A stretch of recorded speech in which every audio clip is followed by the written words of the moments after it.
Bienvenue sur ce débat du 12-15 sur Gabon 24. Nous allons aujourd'hui parler du régime présidentiel. Comme vous le savez, le 27 avril, au cours d'une plénière générale, la deuxième et dernière du dialogue national inclusif, la commission politique a rendu sa copie et propose l'adoption par le pays d'un régime présidentiel fort. De quoi s'agit-il précisément et comment cela pourrait faire avancer la cause de notre nation en pleine restauration? Pour en parler, je reçois le docteur Georges Moussavou. Bonjour. Vous êtes sociologue des organisations et institutions publiques. Bienvenue sur ce plateau. C'est moi qui vous remercie. Nous avons aussi avec lui M. Régis Nguema. Bonjour, monsieur. Bonjour, monsieur. Vous êtes juriste et président de la plateforme Gabon, mon pays. Bienvenue. C'est moi qui vous dis merci. D'accord. Donc, on va aller de plein pied. On va commencer avec le docteur Georges Moussavou. Est-ce que vous pouvez nous donner de façon ramassée une définition d'un régime présidentiel fort, tel que la commission politique du DNI l'a présenté? Bien, merci de me passer la parole. Je pense que la définition la plus digeste ou la plus accessible qu'on peut donner au concept de régime présidentiel en partant déjà de la notion de régime politique, c'est que le régime politique, c'est un mode de gouvernance de l'État, mais aussi de définition des rapports entre les institutions qui structurent ou qui incarnent l'État. D'accord.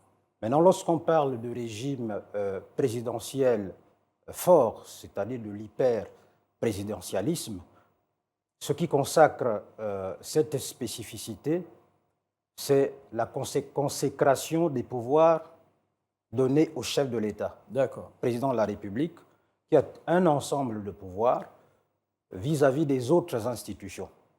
Maintenant, il faut voir quelle est l'étendue de ces pouvoirs, comment ces pouvoirs s'expriment dans le champ sociétal et comment ils organisent la société de telle sorte que l'intérêt général ou l'intérêt collectif soit satisfait au détriment des intérêts personnels. D'accord. Donc le docteur Moussavou a bien posé les bases par rapport à la définition. Monsieur Nguema, comme vous le savez, jusqu'au 30 août 2023, le pays était une république à régime semi-présidentiel. Et comme par hasard, c'est issu de l'ancienne conférence que nous avons eue en 91, la Constitution de 91, qui a permis justement que nous ayons ce régime. Le président était le chef de l'État et le Premier ministre, celui du gouvernement. Il semble que ça n'a pas marché. D'après vous, est-ce que la solution, c'est de basculer sur un régime présidentiel fort? Alors, merci. Je souhaite d'abord apporter un petit rectificatif, d'accord? En principe, le modèle qui était en vogue au Gabon, c'était plus un régime mixte. C'est-à-dire un régime dans lequel on trouve un président de la République avec un Premier ministre. Mais qu'à cela ne tienne, je vais tout simplement revenir un tout petit peu sur la notion de régime présidentiel. De quoi s'agit-il exactement? Lorsqu'on étudie l'école états-unienne, la conception états-unienne du régime présidentiel, le régime présidentiel, parce que le modèle américain, c'est le modèle excellence. Excellent autant pour moi du régime présidentiel. Le régime présidentiel se matérialise véritablement par la consécration, la séparation des pouvoirs. Ça veut dire quoi? Ça veut dire qu'ici, dans le régime présidentiel, nous avons le pouvoir exécutif qui est tenu par le président de la République, qui est également chef du gouvernement. Parce que dans un régime présidentiel, nous n'avons pas de Premier ministre. Nous avons également le pouvoir législatif. Et dans ce pouvoir législatif-là, le pouvoir législatif peut être bicaméral, tout comme il peut ne pas être bicaméral. Un pouvoir législatif est bicaméral. Justement, plusieurs ont proposé la suppression du Sénat. Effectivement, donc on reste uniquement sur l'Assemblée nationale. Effectivement, j'y arrive. Lorsqu'on dit que le pouvoir législatif est bicaméral, cela voudrait dire, en d'autres termes, qu'il est constitué de deux chambres. La chambre haute, telle que nous le vivons au Gabon aujourd'hui, la chambre haute, le Sénat, et la chambre basse, l'Assemblée nationale. Et nous avons également le pouvoir judiciaire. Pour revenir effectivement sur votre question, celle qui consiste à supprimer le Sénat, il y a une jurisprudence que nous pouvons prendre du côté du Sénégal. Lorsque le président Macky Sall arrivait au pouvoir, il a constaté que le budget du Sénat était un budget très énorme et que si on supprimait le Sénat, cet argent, il pouvait l'injecter ailleurs pour des besoins des populations. Donc aujourd'hui, si les populations, avec le concours du dialogue qui est en train d'aller à son terme, émettent l'idée de supprimer le Sénat, naturellement, on verra ce que ça va donner. Parce qu'on ne peut pas maintenir une institution qui, entre griffes, ne sert à rien. Est-ce qu'on peut dire que le Sénat ne sert à rien? Nous ne pouvons pas dire que le Sénat ne sert à rien. Par contre, nous pouvons dire que le Sénat peut être considéré comme une institution accessoire. Parce que si nous avons déjà l'Assemblée nationale, je crois que l'Assemblée nationale peut véritablement faire ce qu'un Parlement peut faire, c'est-à-dire consentir l'impôt contre l'action du gouvernement et voter les lois. D'accord. Docteur Moussavou, comme tout à l'heure M. Nguema l'a dit, on a parlé de l'équilibre des pouvoirs, check and balances, comme on dit aux États-Unis. Auparavant, le pouvoir législatif et les deux autres pouvoirs étaient censés dans les textes se partager, on va dire équilibrer le rapport des forces, comme vous l'avez dit, pour qu'il n'y ait pas un individu qui puisse primer au-dessus. Mais est-ce que dans les faits, dans le régime mixte, comme l'a dit M. Nguema, dans les faits, est-ce que c'est ce qui se passait au Gabon? Bien, merci. D'abord, je voudrais préciser avec votre permission qu'aucun modèle, qu'il soit social ou politique, n'est transposable de façon systématique dans une autre société. D'accord. Parce que chaque modèle a des origines. Il y a des raisons pour lesquelles on institue cela. C'est par rapport à des problèmes auxquels la société est confrontée. Problèmes locaux. Ça, c'est une chose. La deuxième chose, la question que vous posez pose en réalité la question de la pratique et de l'exercice du pouvoir. D'accord. Et c'est ça le problème fondamental dans nos sociétés et particulièrement au Gabon quand on regarde depuis 1960 jusqu'au 30 août. Le problème du rapport au pouvoir, le problème de la personnalisation du pouvoir, le problème du rapport aux institutions publiques, à la règle publique, le problème du rapport à l'action publique. Et voilà le véritable problème. Et ce qui fait qu'à partir du moment où on rentre dans des jeux politiques qui vont consister à vouloir satisfaire un peu tout le monde, qui formule des revendications, et on arrive effectivement à cette dissémination, à cette dispersion des responsabilités, même, j'allais dire, de l'action publique. C'est pour ça que quand je donnais la définition tout à l'heure du régime politique, s'agissant précisément de la définition des rapports entre les institutions, c'est très important. Là, nous devons rentrer dans un régime hyper-présidentiel.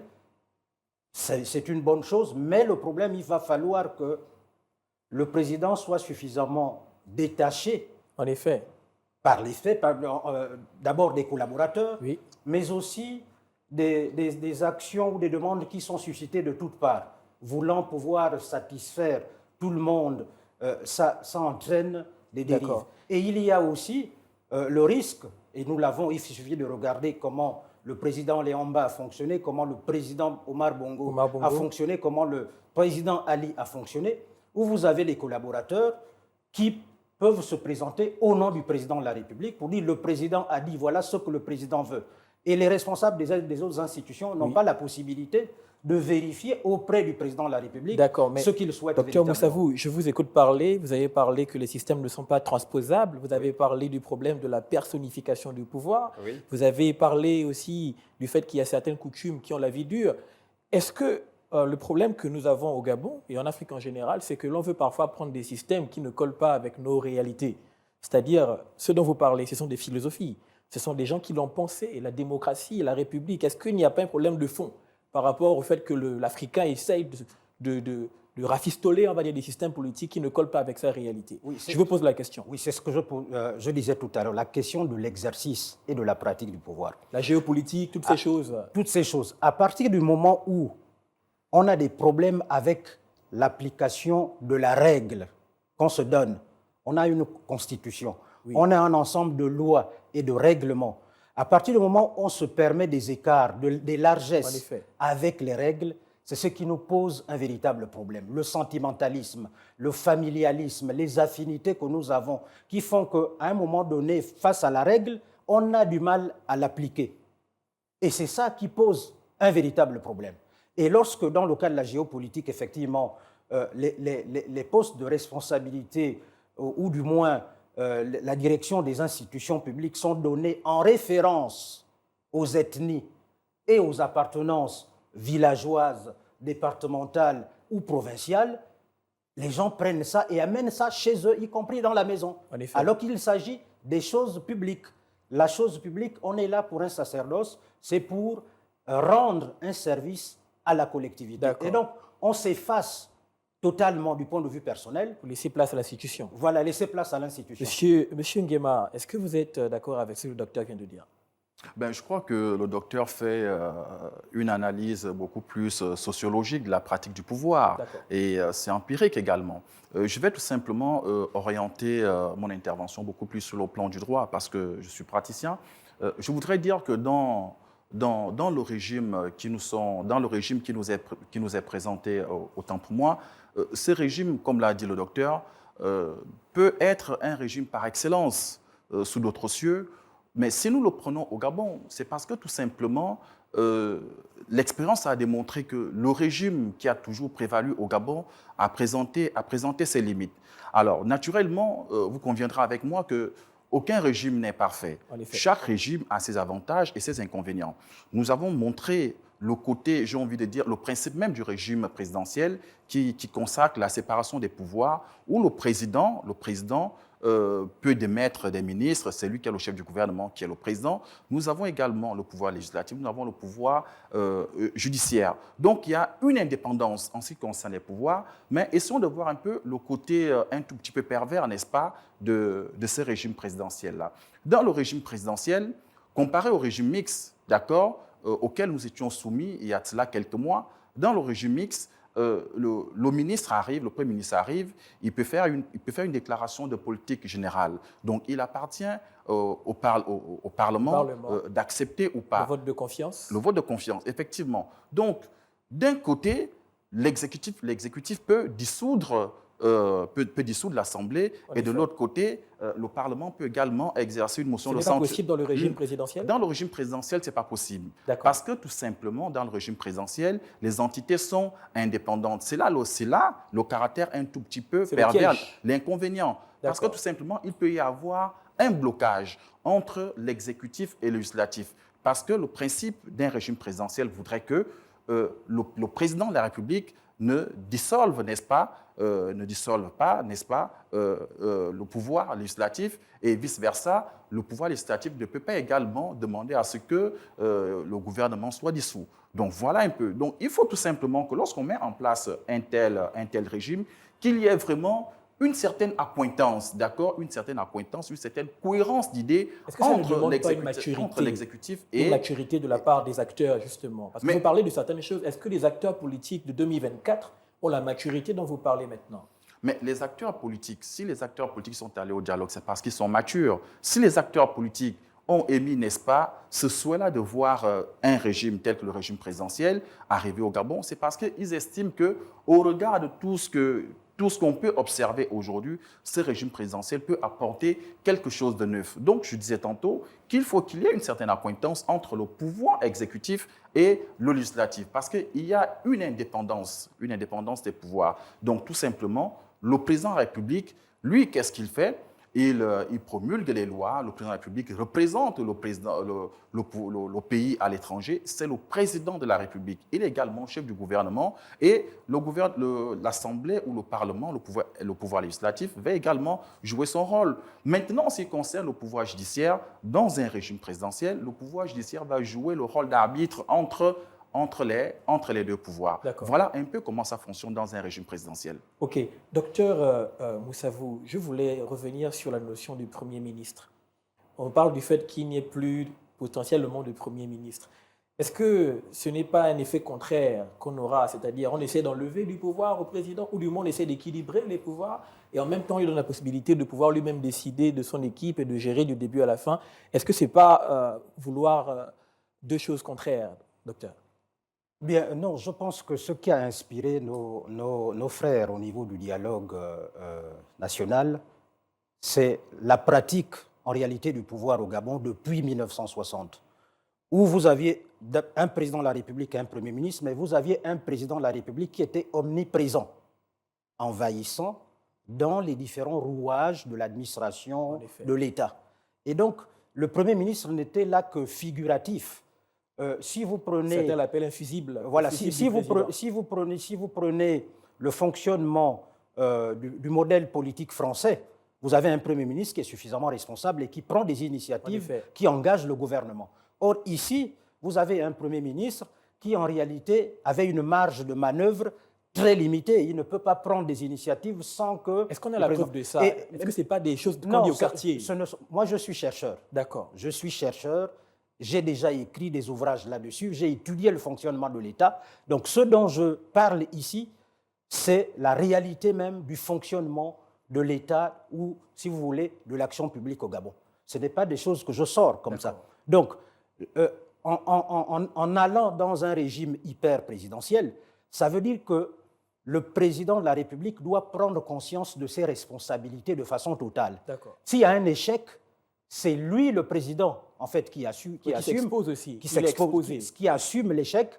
S'il y a une réussite, c'est lui qui, effectivement, capitalise cette réussite. Donc, ça veut dire que dans l'action qui va être engagée, il va falloir que... C'est vrai qu'il n'a pas la science infuse pour savoir le collaborateur que je prends, quelle est son éthique, quelles sont ses capacités ou ses compétences. Et qu'en le nommant à une fonction, à une responsabilité, il s'attend à pouvoir traduire dans les faits l'option ou la vision qui a été indiquée. Donc, il faut que cela soit bien compris, qu'à partir du moment où il n'y a plus de Premier ministre, toute l'action de l'État, et c'est ce qui s'est toujours fait, c'est pour ça qu'on attribue la responsabilité de l'échec du pays au président de la République, c'est-à-dire de tous les présidents, partant notamment du président Omar Bongo ou du président Ali. Tout simplement parce que quand l'essentiel du pouvoir et de l'action publique tourne autour du président de la République et au nom du président de la République, sous l'inspiration du président de la République, sous l'instruction du président de la République. Donc, on amène la population à ne regarder que le président de la République, alors qu'il n'est pas seul dans la gouvernance de l'État. Est-ce qu'avec ce régime, ce sera différent? Ben, pour que ce soit différent, comme je disais tout à l'heure, il faudrait que les mentalités changent. C'est pour ça que je parlais du rapport à la règle. Si le rapport à la règle, c'est-à-dire que la règle ramène les gens à avoir un comportement éthique qui est en concordance avec les règles, il y aura certainement moins de soucis, puisque quand on voit le fonctionnement du régime présidentiel aux États-Unis, on sait que les États-Unis sont une puissance. Mais comment les États-Unis sont-ils devenus une puissance? C'est parce que simplement, effectivement, ils ont défini le rapport, comment pouvoir gérer les institutions et les y conduire. Mais on peut faire aussi un raisonnement parallèle par rapport à la Chine, qui est un parti unique, en effet, mais qui a construit aujourd'hui la Chine et qui a donné une ambition assez puissante à la Chine. Donc, ce sont les acteurs sociaux d'abord. Ce sont les acteurs sociaux. D'abord les hommes. Les hommes. En effet. Monsieur Nguema, vous êtes juriste et pendant que le docteur parlait, j'ai eu cette image du président qui, jusqu'au 30 août, et je ne sais pas, peut-être même on peut le dire jusqu'à maintenant, et en même temps aussi le visage du judiciaire, c'est-à-dire on l'appelle le chef de la magistrature suprême, on l'appelle, il a certains rôles à jouer dans ce qui se passe du côté du troisième pouvoir, dans le pouvoir judiciaire. Est-ce qu'avec un régime présidentiel, on peut espérer que certains titres, que certains attributs soient retirés au président pour garantir vraiment la séparation des pouvoirs? Effectivement, lorsqu'on parle de la séparation des pouvoirs, c'est effectivement aborder toutes ces questions. Au dialogue, toutes ces questions ont été abordées. Je reprends l'exemple du modèle qui régulait le fonctionnement des activités des pouvoirs publics avant le coup de libération. Quel était ce modèle-là? Comment est-ce que ça fonctionnait? On avait un président, un Gabonais, qui allait à une élection présidentielle. Lorsqu'il est élu président de la République. Il met en place, il nomme un Premier ministre. Le Premier ministre avait pour rôle fondamental de mettre en musique, n'est-ce pas, le projet de société sur la base duquel le président de la République a été élu. Ça fonctionnait comme ça. Maintenant, dans le domaine purement présidentiel, effectivement, il y a séparation des pouvoirs. Et la volonté, n'est-ce pas, de voir le président, comme l'a dit le sociologue, se retirer un tout petit peu, de ne pas être omniprésent, cette volonté-là relève tout simplement des Gabonais, du peuple gabonais qui reste souverain. Parce que hier, effectivement, le président était le chef suprême des armées. Hier, le président était le président du Conseil supérieur de la magistrature. Hier, il était. C'est comme si tous les pouvoirs étaient concentrés sur le président. Et je crois que l'ambition même de voir ce régime présidentiel permet effectivement à ce que les Gabonais voient clair sur qui est qui fait quoi par rapport à sa fonction, par rapport à la fonction que la personne occupe, quel est réellement le fondement, comme on le dit en droit, quel est réellement le fondement et l'étendue du pouvoir exécutif. Il faut qu'on définisse cela. Quel est réellement le fondement et l'étendue du pouvoir législatif et quel est réellement le fondement et l'étendue du pouvoir judiciaire. Une fois cela est encadré, ça ne souffrirait d'aucune ambiguïté. Est-ce que vous ne pensez pas qu'il faudrait que les magistrats, du moins certains magistrats comme les procureurs, soient élus? Parce que je pense qu'aux États-Unis, puisqu'on prend exemple des États-Unis, qui est le régime présidentiel par excellence, les procureurs sont élus, c'est-à-dire par vote, vous voyez, directement, suffrage universel. Est-ce que ce n'est pas une garantie de pouvoir justement éviter de voir que certains procureurs soient corrompus ou ne soient acquis à la cause de l'État, ou toutes ces choses-là? Vous, le juriste, qu'est-ce que vous en pensez? Écoutez, ça peut être une éventualité. Mais nous n'avons pas une même culture démocratique, nous n'avons pas une même histoire, nous n'avons pas une même maturité politique.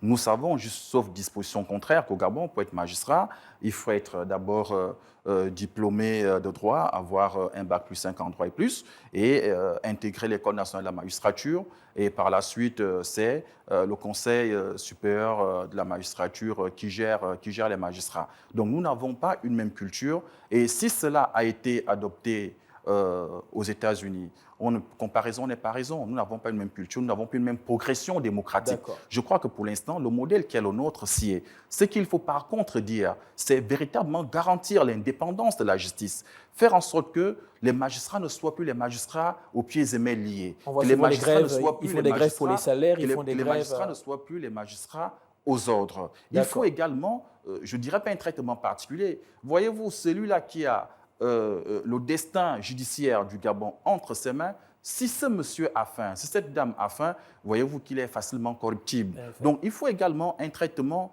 spécial vis-à-vis de ce corps-là. Donc, il faut une certaine indépendance de la justice. Le tout n'est pas d'apporter des réformes qui, au final, n'aboutiront à rien, mais le tout, c'est de changer d'abord la mentalité, mettre en place une véritable indépendance des pouvoirs, telle sorte qu'aucun pouvoir ne se sentira lésé par X ou Y. C'est la raison pour laquelle j'ai dit que lorsqu'on met en place un régime présidentiel, il faut qu'on définisse véritablement le fondement et l'étendue de chaque pouvoir. Ce n'est qu'ainsi qu'il n'y aura pas d'ambiguïté en termes d'interprétation des pouvoirs. D'accord, docteur, on arrive bientôt au terme de l'émission, mais j'aimerais vous poser cette question néanmoins.